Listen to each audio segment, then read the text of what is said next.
Assalamualaikum warahmatullahi wabarakatuh. Kami dari kelompok 2 yang beranggotakan saya sendiri, Naila Fariski Safana Putri. Saya Lola Ilhamina Tafat. Saya Nelly Anjarwati. Saya Indri Dwi Prastika. Kami akan mempraktekkan kegiatan praktikum 1 tentang ekosistem.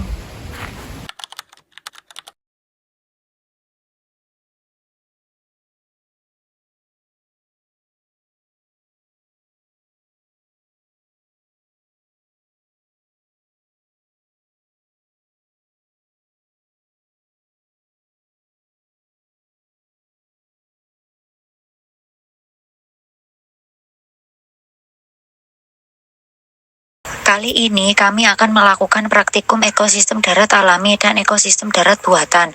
Adapun alat dan bahan, 1 alat tulis, 2 HP untuk dokumentasi, 3 lingkungan sekitar. Kemudian kami akan mengamati komponen abiotik ekosistem darat alami. Yang pertama, komponen abiotik cahaya matahari dengan kondisi atau keadaan panas terik. Kondisi ini terjadi ketika intensitas cahaya matahari yang sampai ke permukaan bumi sangat tinggi, sehingga menimbulkan kenaikan suhu udara dan tanah secara signifikan. Yang kedua, komponen abiotik angin atau udara dengan kondisi atau keadaan semilir. Kondisi ini terjadi ketika perbedaan tekanan udara antara wilayah tidak terlalu besar, sehingga kecepatan hembusannya rendah, biasanya berkisar antara 1-5 km per jam. Angin silir banyak dirasakan di pagi hari, sore hari, atau di daerah yang terlindung, seperti di antara pepohonan, sekitar perbukitan, atau di tengah permukiman.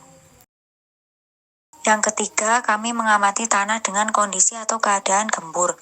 Kondisi ini berarti partikel-partikel penyusun tanah tidak saling menempel rapat, sehingga banyak terdapat rongga atau pori-pori di antara butiran tanahnya.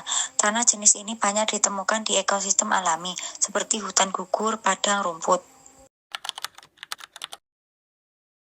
Yang pertama, tumbuhan pohon jati dengan hewan ulat dan pengurai jamur. Pohon jati merontokkan daun, kemudian makanan ulat berkurang setelah ulat berpindah tempat atau mati. Jamur menguraikan bangkai ulat dan daun yang gugur. Yang kedua, tumbuhan paku-pakuan dengan hewan nyamuk dan pengurai bakteri.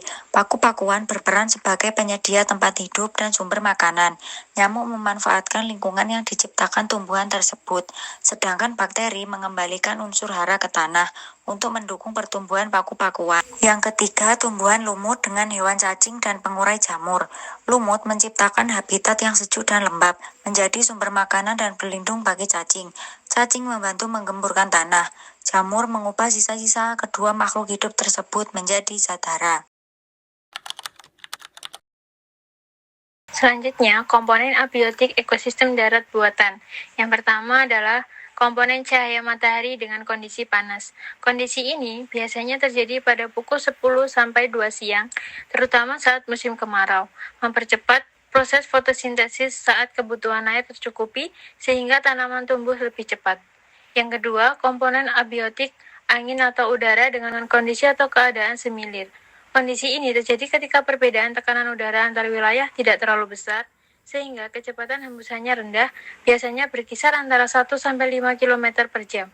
Angin semilir banyak dirasakan di pagi hari, sore hari, atau di daerah yang terlindung seperti di antara pepohonan, sekitar perbukitan, atau di tengah permukiman.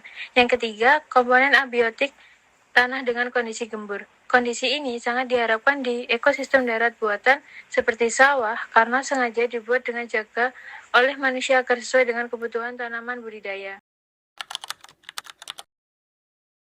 Selanjutnya, komponen biotik ekosistem darat buatan.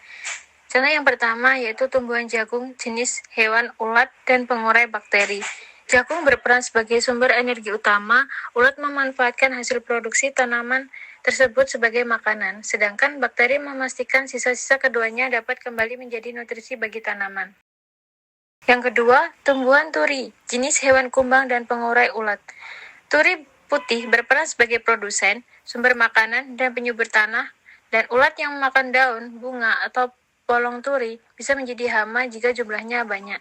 Kumbang menguraikan bangkai ulat dan sisa tanaman menjadi zat hara. Yang ketiga, tumbuhan pohon pisang dengan hewan kepompong dengan pengurai bakteri. Pohon pisang menghasilkan daun menjadi tempat hidup dan sumber makanan. Kepompong sebagai ulat pemakan daun pisang, bakteri menguraikan sisa bagian pisang yang mati dan menjadi zat hara.